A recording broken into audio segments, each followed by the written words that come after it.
Sembramos futuro.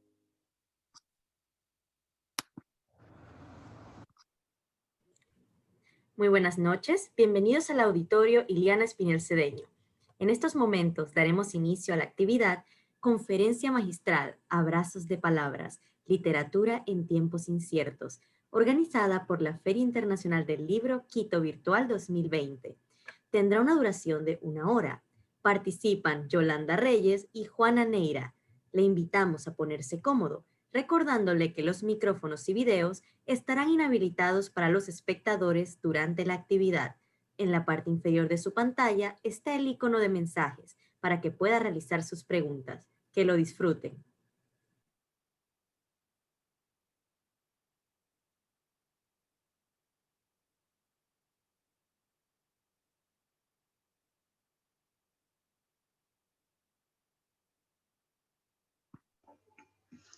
Buenas noches, Yolanda, buenas noches, bienvenida a la Feria Internacional del Libro Quito Virtual 2020. Es un honor para nosotros contar con tu presencia, dada tu especialidad y tu entrega al tema de la primera infancia y de todo tu recorrido literario que sin duda alguna nos ha alimentado a muchos seguidores que admiramos y respetamos tu obra.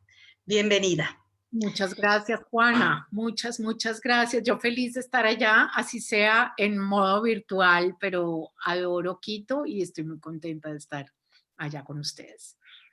Muchas gracias. Quisiera presentarte como se debe hacer por rigor para que la gente conozca de tu trayectoria y de tu vida, que creo que es importante. Yolanda Reyes nace en Bucaramanga en 1959, escritora colombiana, inclinada desde muy temprana edad al cultivo de la creación literaria, estudió Ciencias de la Educación en la Universidad Javeriana de Bogotá y amplió sus estudios en España en el Instituto de Cooperación Iberoamericana. En el campo de la pedagogía centró sus esfuerzos en la enseñanza y desarrollo del gusto por la lectura en la primera infancia, tema sobre el que ha impartido conferencias y publicado diversos ensayos como La Casa Imaginaria, Lectura y Literatura en la Primera Infancia, en el 2007, y en esa misma dirección, Yolanda Reyes ha desarrollado importantes labores de promoción y animación cultural en agrupaciones como el colectivo Espantapájaros, del que es fundadora y directora. Especializada desde sus inicios en literatura infantil y juvenil, es una de las más destacadas cultivadoras de este género en el ámbito de las letras hispánicas. Entre sus obras cabe resaltar títulos como El terror del sexto B del 94 y María de los dinosaurios del 98. Uno de sus libros, Los agujeros negros del 2000, fue seleccionado por la editorial española Alfaguara para su colección Los derechos del niño, creada por prestigiosos escritores e ilustradores de distintos países de habla hispana. También ha publicado otras obras importantes y este año recibió y fue galardonada con el 16º Premio Iberoamericano SM de Literatura Infantil y Juvenil. Ha ganado también el premio Funda Lectura, entre otros reconocimientos muy importantes. Les dejo con la palabra de Yolanda Reyes para esta conferencia magistral, Abrazos de Palabras, Literatura en Tiempos Inciertos. Bienvenida, Yolanda. Muchas gracias otra vez, Juana. Estoy, repito, muy contenta de estar en Quito. Hace tiempos no voy, pero es una ciudad que me recuerda las cosas más lindas de Bogotá, pero con ese verde de todos los colores tan hermoso y ese paisaje y esa gente tan linda. Y sí, hacía mucho tiempo quería estar allá. Esta charla la titulé Abrazos de Palabras y tiene todo el sentido entonces comenzar con el preámbulo de este libro que se llama La Casa Imaginaria, La Poética de la Infancia, y que reúne una serie de ponencias mías que después se volvieron artículos. Siempre me gusta escribir encima de lo que escribo y de lo que voy pensando. Y tiene ahora toda la vigencia porque yo creo que esto de pensar en la literatura, yo creo que lo que estamos pensando sobre las palabras en este diciembre de este año tan terriblemente difícil que se termina, y que esperamos que de paso a uno un poco mejor o por lo menos a un año que ya tenga una salida a este tiempo largo de encierro, pues decía que las palabras y la literatura nos han sostenido mucho durante este tiempo y creo que nuestra relación con ellas, con la literatura y con las palabras, tendrá que, yo creo que tiene que ser resignificada y por eso, para celebrar que estamos en una feria del libro y que esperamos que la próxima sea una feria del libro presencial y que podamos dar unos abrazos verdaderos, de los de pura, pura verdad, voy a leer esto, que es el preámbulo de mi libro de la poética de la infancia. Y dice así: todo comienza en una habitación iluminada por una lamparita con alguien que nos cuenta un cuento. O más atrás, con una voz que nos arrulla cuando aún no tenemos las palabras. A diferencia de los otros mamíferos, la historia de la especie humana parece corroborar aquella vieja frase: en el comienzo era el verbo. Nos marcan con un nombre entre la infinidad de nombres al que le vamos dando cara lentamente y nos entregan unos apellidos que amarran el pasado y el presente y que legaremos al futuro. Por ser parte de una saga escrita con palabras, necesitamos ser nutridos no solo con leche, sino con esas envolturas, historias, cuentos y poemas que logran reunir a los que están llegando, con los que llegaron hace tiempo y con los que ya se fueron. Leer es asistir a esa conversación entre los que están aquí y ahora, los que viven lejos o murieron y los que vivirán cuando no estemos. Para evitar quedarse librados a su suerte entre los monstruos que pueblan las infancias, los niños piden un cuento y otro y otro y otro. Además del contenido de la historia, los cuentos y la voz son el pretexto para mantener a los seres queridos literalmente sujetos en esa urdimbre de palabras que da cuenta de la odisea humana por construir sentido. Quizás leemos y escribimos para revivir ese ritual, ese triángulo amoroso que cada noche unía tres vértices: un niño, un libro y un adulto. En esa escena primigenia está la clave de cualquier proyecto de lectura. De un lado están los libros, del otro los lectores, y en la mitad esas figuras, padres, bibliotecarios, maestros, libreros, editores, que propician los encuentros para que cada lector comience a escudriñar y a descifrar entre tantas palabras las que necesita para inventar su casa imaginaria, su casa de palabras. Nos hemos refugiado en las palabras. Hemos estado protegidos en medio de palabras. Y por eso me parecía que esto del triángulo amoroso cobra todo el sentido. Quiero invitarlos a imaginar, ya que en esta feria literaria, esta feria es un homenaje a la imaginación y los libros son un homenaje a la imaginación.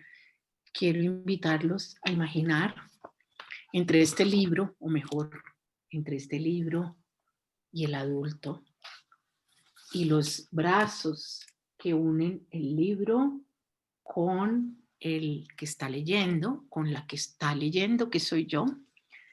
Quiero que imaginen aquí, sentado en el canto de mis piernas, o sentada a un niño o a una niña. Y este ritual, esto que ven aquí, este libro que se abre y que se cierra, este libro cuyas páginas se abren a la maravilla, este libro que combina ilustraciones y palabras, quiero que imaginen a este que está en el medio, a este niño, a esta niña que crece oyendo historias. Porque para mí esta es una metáfora perfecta de lo que es la relación con la lectura en la primera infancia y durante la niñez. Hablo de la primera década de la vida, pero quizás un poco más también, y ahora que estamos en este modo de abrazos de palabras, en esta necesidad apremiante de ser tocados por las palabras, pienso también en los adolescentes y pienso en los adultos. Pero quiero que vuelvan a la imagen, a ese todo comienza en una habitación iluminada con una lamparita, con alguien que nos cuenta un cuento, con alguien que nos lee. Quiero que piensen en esos brazos, en ese abrazo que conecta al que está aquí sentado, que lo conecta con un libro que es un mundo imaginario y con la sensación de un ser humano que es real y que es un ser no solo real, un ser realmente amado, porque los que cuentan cuentos a los niños, los que leen cuentos a los niños, por lo general son personas muy cercanas. Estoy pensando en esto de los padres y las madres, estoy pensando en los maestros, estoy pensando en los bibliotecarios, pero también estoy pensando en los que hacen posible una feria del libro o en los editores que hacen posible que un manuscrito cualquiera, un manuscrito trabajado que sale del fondo de la vida de un autor, llegue a los lectores que lo necesitan. Volvamos a ese triángulo amoroso, volvamos a esa génesis, a ese todo comienza en una habitación. Y pensemos en esos brazos y en esa cara y en esa voz que cuenta la historia. Es una cara que se ilumina. Es una cara que tiene arrugas, que tiene gestos, que habla con los ojos y que tiene una voz que sube y baja unas montañitas de la voz, que se sorprende, que interroga, que hace pausas, que crea suspensos. Unas manos que levantan una arquitectura invisible y que hacen hablar al libro. Y piensen en ese niño, en esa niña o en ese grupo de niños también que está sentado en una biblioteca en una hora del cuento. Piensen en todo esto y piensen lo que aprende de la literatura, lo que aprende de la vida, lo que aprende de nuestra común humanidad, ese niño o ese grupo de niños y de niñas que está sentado, oyendo a un adulto. Los ojos del niño van de las ilustraciones, de los monstruos y de Max. Los ojos van y vuelven para la cara del adulto. Ven en su sonrisa, ven en sus gestos, ven en su mirada las cosas salvajes de los monstruos. Ven cómo la mirada del adulto y la voz del adulto van apaciguando los momentos difíciles, van apaciguando a los monstruos, pero también van creando una emoción y van transmitiendo esa emoción. Y quiero que piensen en esas conexiones. La cara del niño, la cara del adulto, la cara del niño al libro, la cara del niño hacia el adulto. El tiempo que un niño se entretiene mirando la cara de quien le cuenta una historia. Recuerden esto tan bello de Rubén Darío, no sé si se acuerdan, Margarita, está linda la mar y el viento lleva esencia sutil de azahar. Yo siento en el alma una alondra cantar tu acento. Margarita, te voy a contar un cuento.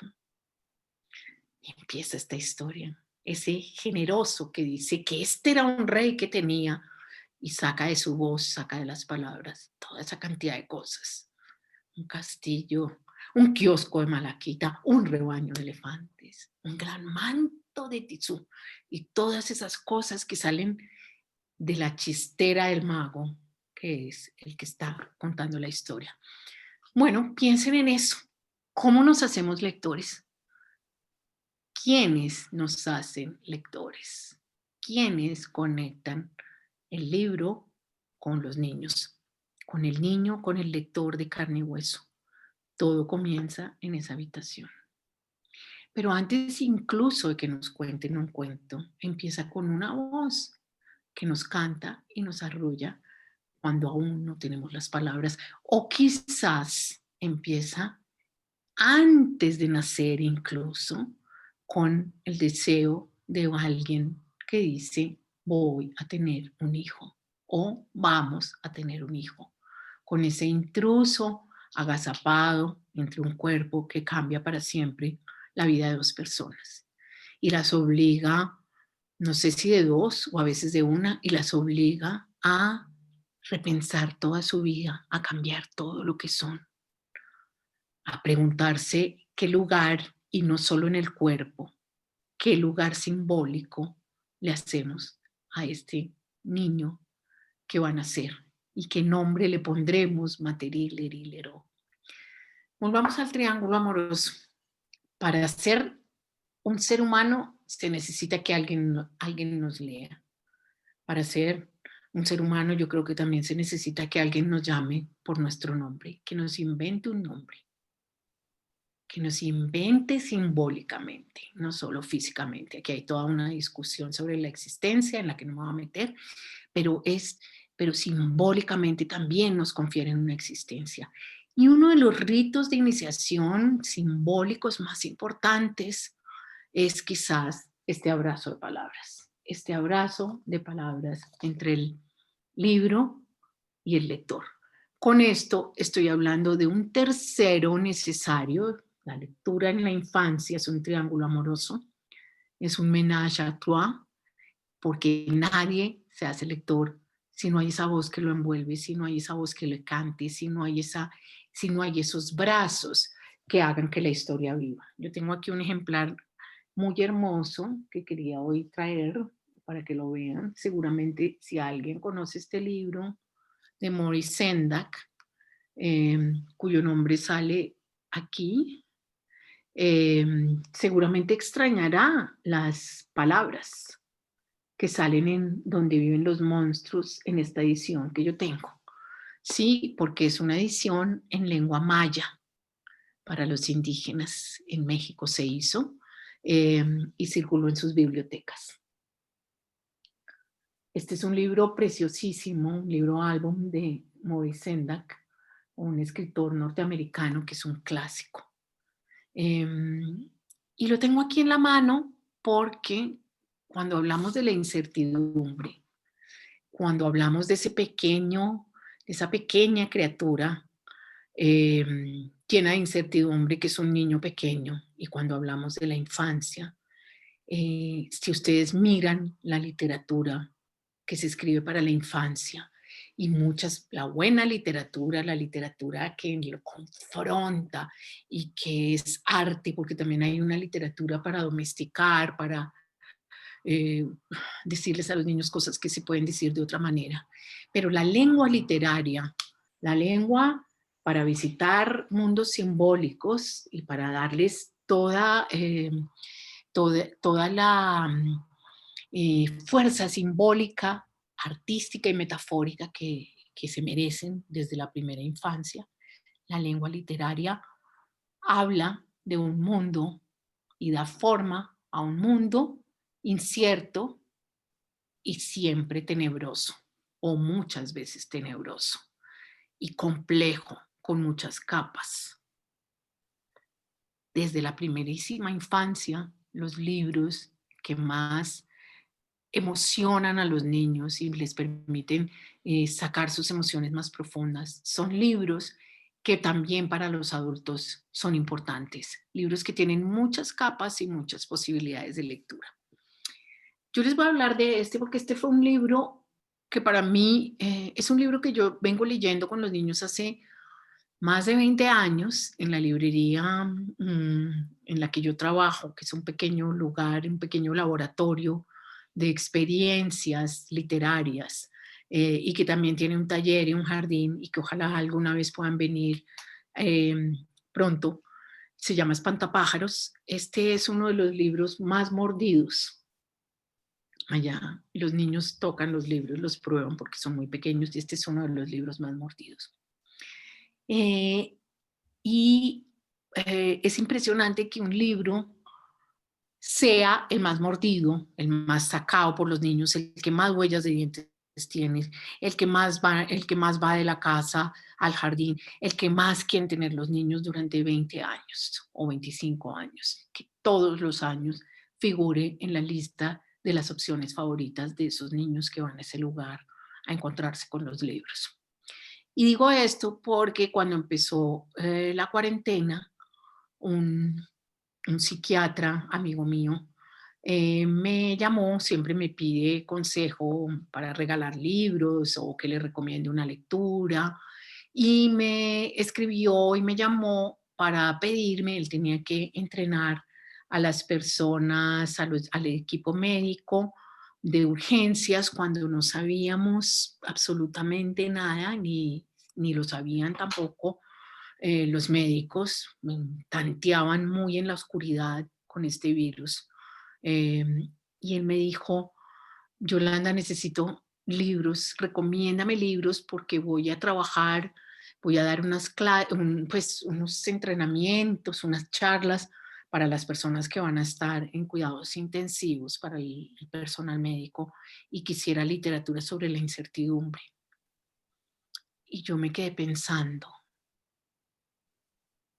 y mi respuesta fue, te puedo recomendar muchas cosas, y me parece que toda la literatura es, en el fondo, literatura sobre, para, por, en la incertidumbre.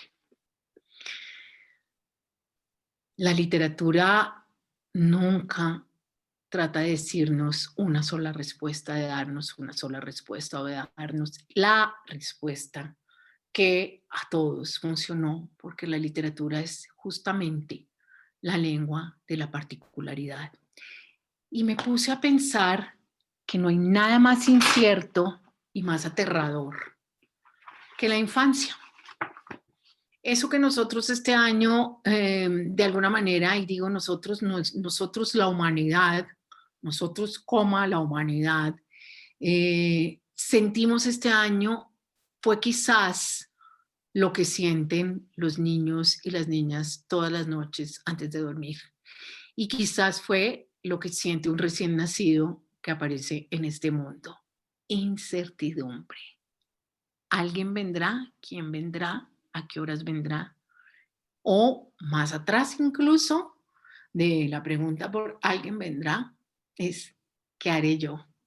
Y quiero que piensen en eso, en ese pequeño náufrago recién nacido que viene del líquido amniótico, de un lugar muy guarecido y protegido a este mundo que algunos llamaron en algún momento un valle de lágrimas.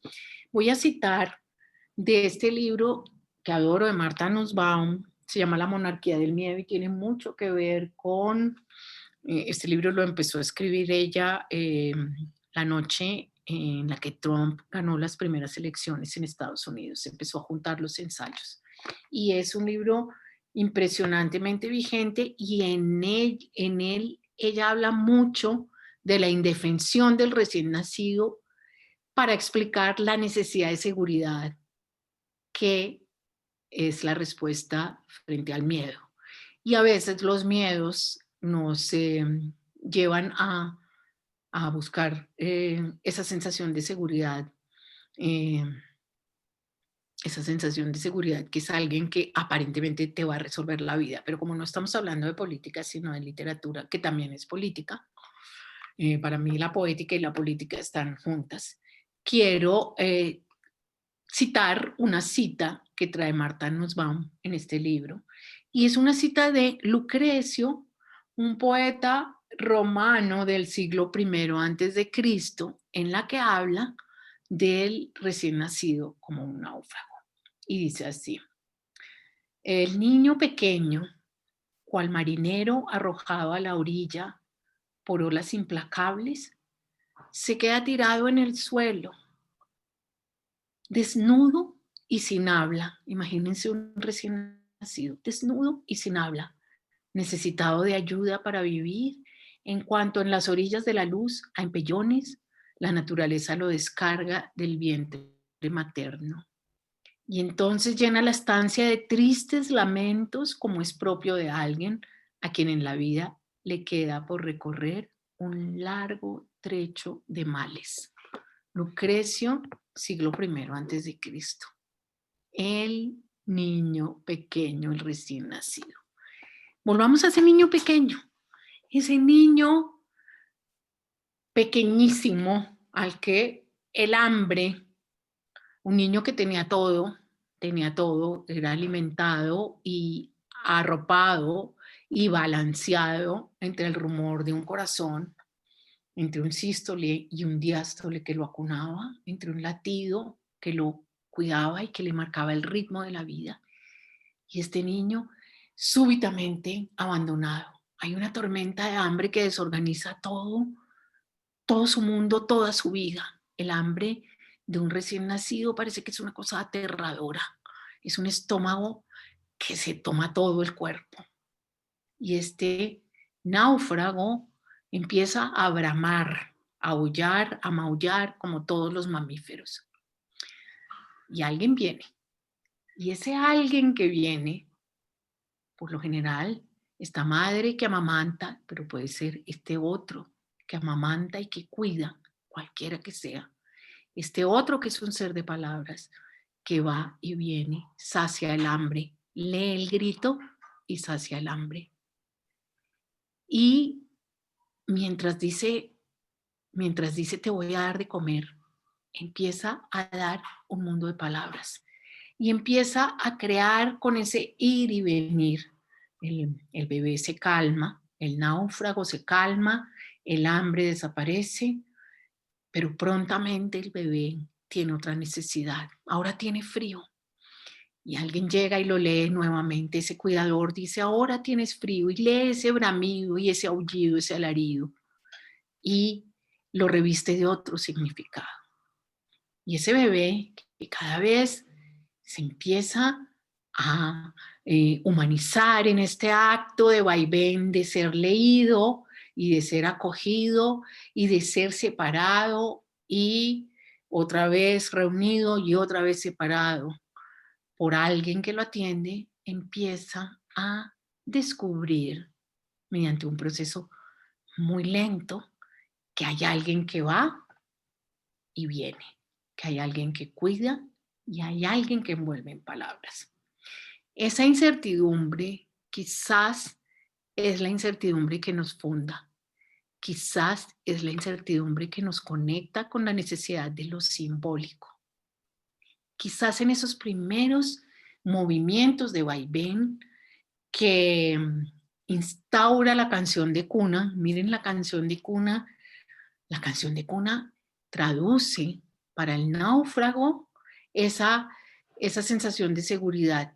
Alguien que se va y que vuelve.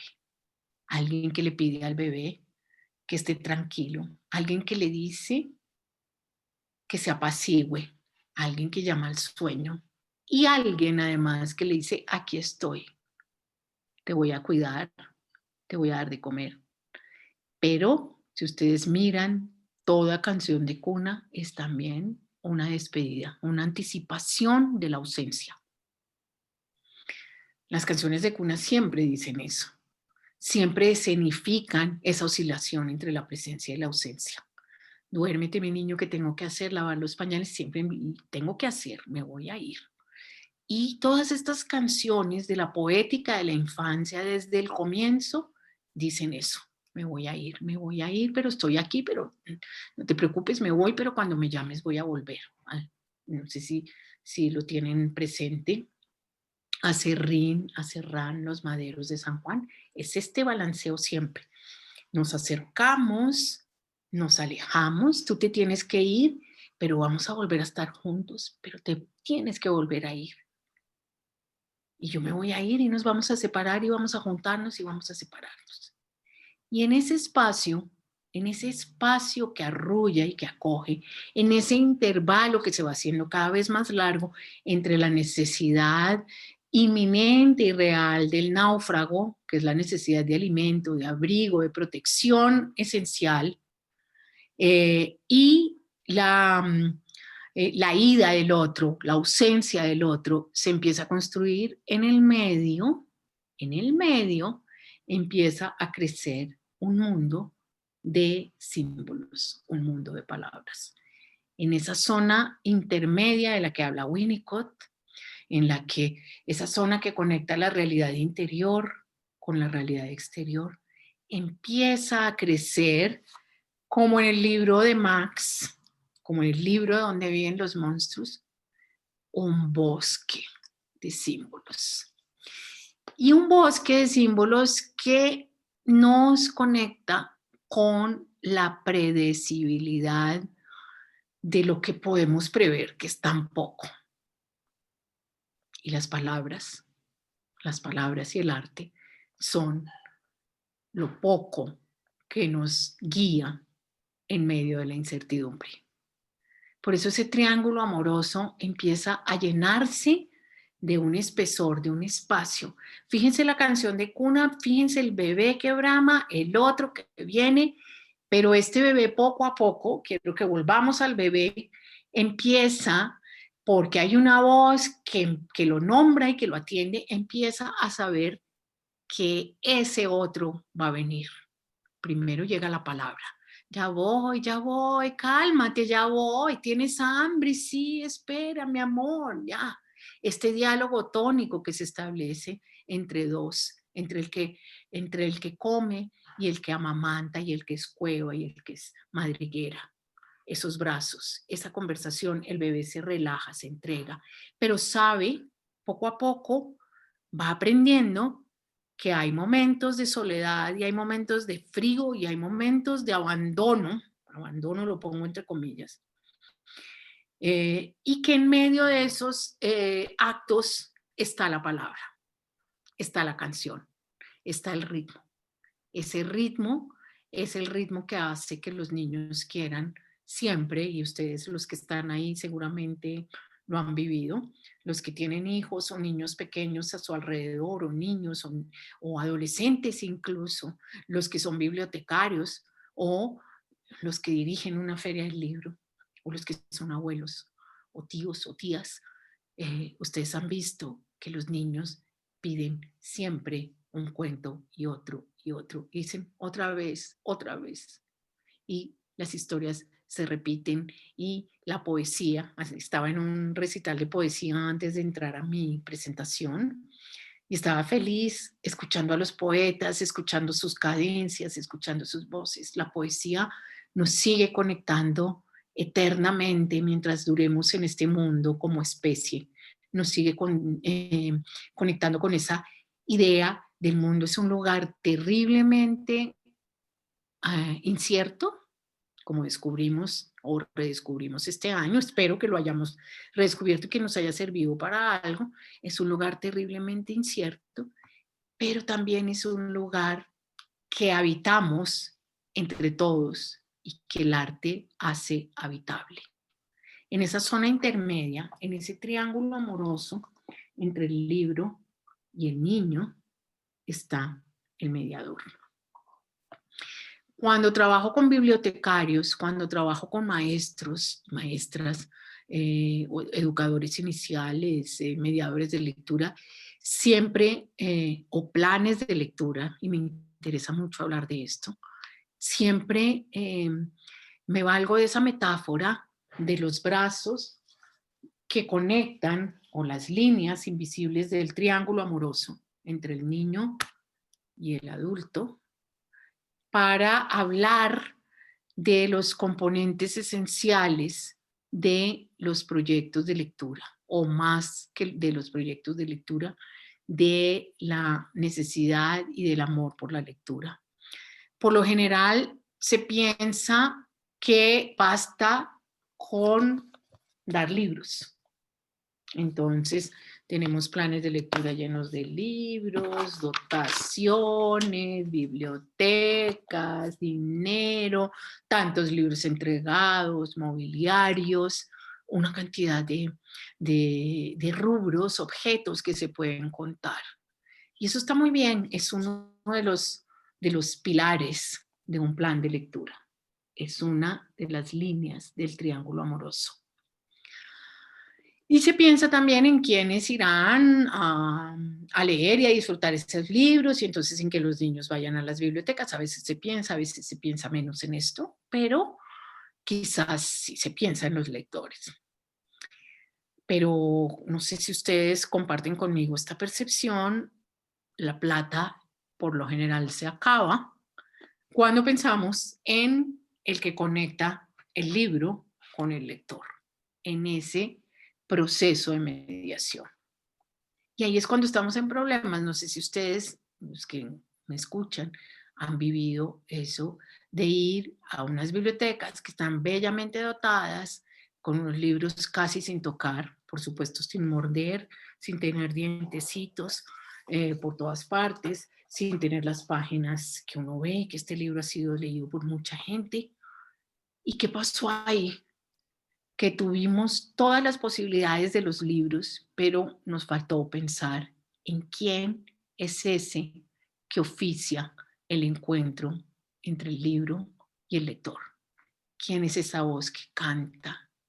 ¿Quién es esa mano que inventa un mundo? ¿Quién es ese que señala caminos para cada lector? ¿Quién es el que pone los libros en un lado y en otro y organiza y hace la curaduría y se enamora y se emociona con los libros nuevos que han llegado, pero que también es capaz de mirar las lágrimas de un lector, la necesidad de un lector, este que acaba de separarse, este que acaba de vivir el divorcio de sus papás, este que viene de un duelo, este que se enamoró, todos estos niños y estas niñas, todos estos lectores que afrontan todas las veces y miles de veces en la vida la incertidumbre de no saber cómo se sigue. Y en ese momento, ese abrazo de palabras que nos da un libro y que nos muestra en el fondo un camino simbólico que recorrió otro para, eh, no para resolver ese problema, para expresar esa emoción. Eso es lo que hace la literatura. A veces la gente me dice, ay, quiero un libro para resolver tal cosa. Y yo digo, quizás el libro no es para resolver esto, el libro es para eh, permitir, para expresar, para mirarse como se miran los niños más pequeños en los ojos del que les está contando una historia, para mirarse en esa cara, en esa voz que narra. Y para pasar a ese mundo que está entre la realidad inmediata, la realidad del náufrago, el hambre, el frío y la impotencia del náufrago y la necesidad de estar sano. Ahora nuestra necesidad de estar saludables es tan demandante, de pronto nos conectamos tanto con la muerte que estamos necesitando estar saludables como sea y hacer lo que sea para estar saludables. Nos hemos sentido vulnerables. Y entonces, entre esa realidad aterradora, corporal, corpórea, que es la misma que el bebé no puede controlar, hay otra realidad que está al otro lado del mundo, que es la realidad simbólica. Ese viaje entre la realidad apremiante, incierta y muchas veces descontrolada que viven los niños y que vivimos los adultos y que tiene que ver con nuestra condición humana, ese viaje entre esa realidad y la realidad simbólica se atraviesa a través de estos objetos llamados libros, libros en cualquier soporte. Entonces, cuando yo le digo a un niño, la noche que Max se puso su traje de lobo y se dedicó a hacer travesuras de una clase y de otra, su mamá lo llamó un monstruo y Max le contestó, te voy a comer. Y lo mandaron a la cama sin cenar. Y en este libro que se abre dice, esa misma noche nació un bosque en la habitación de Max y creció hasta que había lianas colgando del techo y las paredes se convirtieron en el mundo entero. Fíjense esas frases. Y las paredes se convirtieron en el mundo entero. Piensen en el lector. ¿No es eso lo que hacemos? ¿No es eso lo que aprendemos a hacer desde la infancia? Las paredes de nuestro cuarto se convierten en el mundo entero. Y apareció un océano con un barco particular para Max. Un barco particular para Max. Un barco. Y Max se fue navegando a través del día y de la noche, entrando y saliendo por las semanas, atravesando un año hasta llegar a donde viven los monstruos. Quiero que piensen en ese rito de viaje y en esa forma de viaje, en ese rito simbólico, entrando y saliendo por las semanas, atravesando hasta llegar a otro lado. Esa habitación que se convierte en el mundo entero, ese barco que aparece y esa manera de atravesar que es pasar a otro tiempo, entrando y saliendo por las semanas. Esto que nos decían, a mí me decían esto en el bachillerato y ahora los niños de 2 años lo saben y lo aprenden a vivir y siempre lo supimos también los niños y las niñas cuando jugamos en nuestros cuartos. Es esa misma noche nació un barco, un bosque en la habitación de Max. ¿Cuántas veces no hemos tenido la sensación de que hay un bosque en nuestra habitación? A lidiar con esos tránsitos entre la vida real o entre la realidad real y la realidad imaginaria, que es igual de importante y es igual de real porque es parte de las potencialidades que nos dan a los humanos la imaginación y la construcción del cerebro y la vida simbólica y la cultura. Entre esos tránsitos, para facilitar esos tránsitos, están los libros y ahí transcurre nuestra vida. Voy a ponerles otro ejemplo, Rizos de Oro. ¿Se acuerdan de Rizos de Oro? Esa niña que estaba en su casa y le decían que al otro lado del bosque vivían unos osos. Siempre pareciera en la infancia la idea del bosque, la idea del mar. Esta es la idea también de la literatura, la idea del viaje, la idea de Odiseo, la idea de los náufragos, la idea de los que atraviesan mundos. Una novela muchas veces también se compara con un viaje iniciático, un viaje del que el protagonista llega transformado y un viaje que transforma también al lector. Volvamos a Rizos de Oro. Les quiero mostrar cómo todas estas estructuras aparecen desde la muy temprana infancia.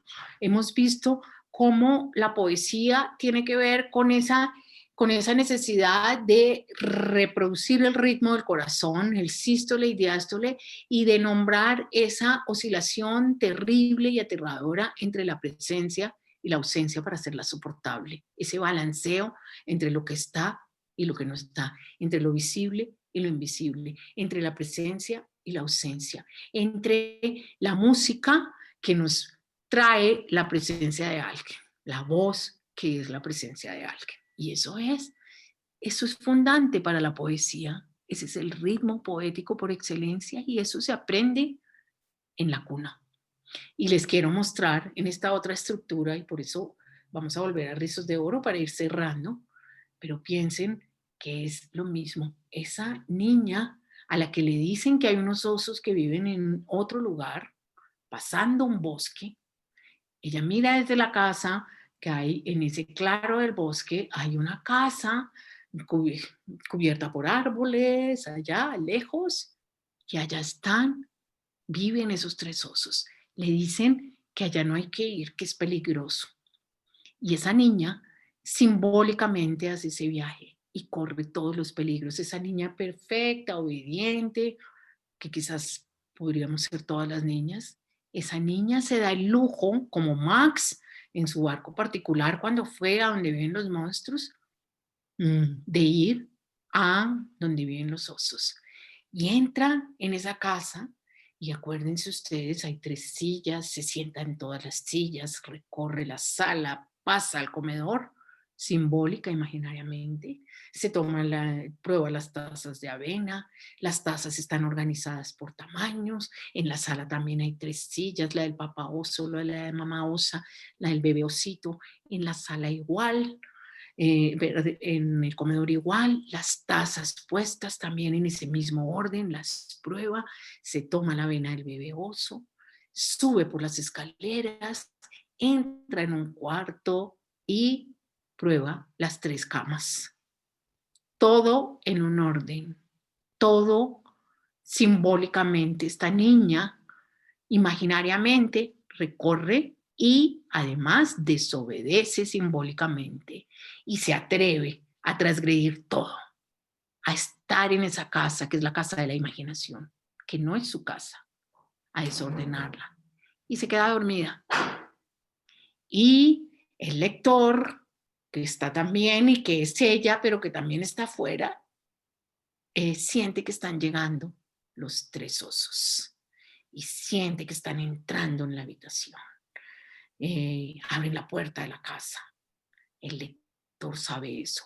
Y recorren los osos, el lector, el mismo camino, la sala, los 3, miran las sillas, ven que las sillas están con pies de alguien, entran al comedor y ven que alguien se ha probado las avenas que se tomó, y el lector sabe y va organizando el mundo. Es un mundo organizado, un mundo de la escritura, un mundo que se organiza simbólicamente de otra forma y recorre los mismos escalones, pasa y reconstruye la subida de Rizos de Oro y va con la expectativa y el miedo de los osos. Y los osos descubren a la niña los mira en el cuarto y sale corriendo y atraviesa el bosque de regreso a su casa, como Max cuando fue al lugar donde viven los monstruos y volvió de allí porque en virtud del amor, Max, el rey de todos los monstruos, se sintió solo y quería estar donde alguien lo quisiera más que a nadie. Este libro termina así, con ese viaje circular en el que Max, después de haber domesticado a todos los monstruos, desde el otro lado del mundo, lo envuelve un olor a comida rica y ya no quiere ser el rey de donde viven los monstruos, desde el otro lado del mundo. La literatura es ese viaje desde un lado del mundo al otro lado del mundo. Ese mundo que somos nosotros, los seres humanos, ese mundo de lo humano, ese mundo impredecible, loco, lleno de emociones encontradas, lleno de una experiencia sensible, particular, puesta en palabras, puesta en símbolos, que atravesamos en nuestros barcos, en nuestras fragatas de las que hablaba Dickinson, para conocer más cómo lo hizo la humanidad que somos nosotros. Y en medio de esa experiencia, abrazados, acompañados, acogidos en esa zona intermedia, en esa zona de palabras, encontramos que quizás no somos tan originales los humanos, que vivimos experiencias similares y que sí, y que somos particulares, seres particulares que nos leemos y necesitamos leernos una y otra vez, otra vez, otra vez, otra vez, como dicen los niños, en las palabras y en la mirada de los que están antes que nosotros. Eso es, yo quiero rendir un homenaje a los mediadores, a los que hacen posibles estos encuentros mágicos entre autores y lectores desde la infancia. Quiero decir y quiero que piensen ustedes en este último instante en esa persona, ese que dijo: Margarita, te voy a contar un cuento. ¿Quién fue ese o esa que te hizo lector, que te enseñó a moverte de un lado del mundo al otro, atravesando el bosque, para saber algo sobre los seres humanos que no se puede encontrar sino en las vidas de los otros, vueltas arte, vueltas literatura.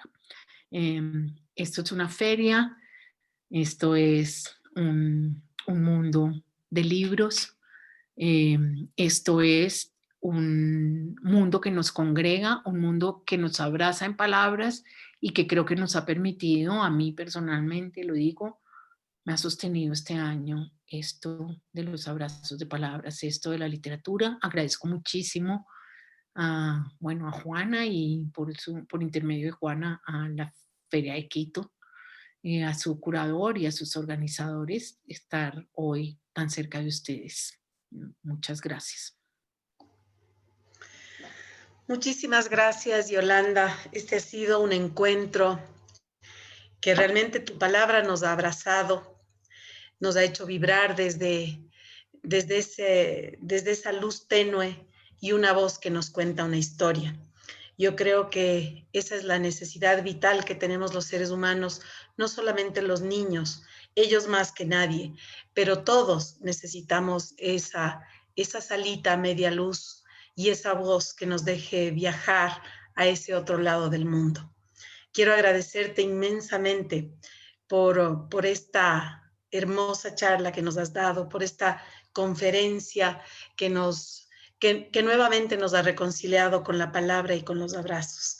Así es que muchísimas gracias, Yolanda Reyes, esta tarde, esta noche ya en la Feria Internacional del Libro Quito Virtual 2020. Te agradezco y te abrazo también con palabras desde acá, desde Quito, y esperamos algún día encontrarnos presencialmente y que las ferias nos vuelvan a dar la posibilidad de ese abrazo solidario, ese abrazo eterno que nos permite la vida y también la literatura. Gracias, Yolanda. Muchas gracias y aprovecho solo para decir algo porque vi en el chat el mensaje, alguien que pregunta y sí, nos hacen leer, nos hacen pintar la historia y a veces la misma voz es ya la mediación y ya es el libro y ya es el abrazo. No lo dices así, el que lo dice, pero estoy de acuerdo y es el libro y es el abrazo y cada libro y cada mediador y cada relación nos dan formas propias, particulares, sensibles y únicas de hacer las cosas. Entonces, adelante con eso y muchas gracias por tus palabras, Juana, y espero que nos veamos pronto en la vida real o en otro libro, quién sabe, ¿no? Así será. Bueno. Muchísimas gracias y gracias a todos los asistentes a esta conferencia. Bueno, gracias yo también. De esta forma concluimos la actividad Conferencia Magistral, Abrazos de Palabras, Literatura en Tiempos Inciertos. Esperamos haya sido de su agrado. Le invitamos a participar de nuestro próximo evento, el acto de escribir y leer confinados. Y no olvide visitar nuestro sitio web www.filquito2020.com. Hasta pronto.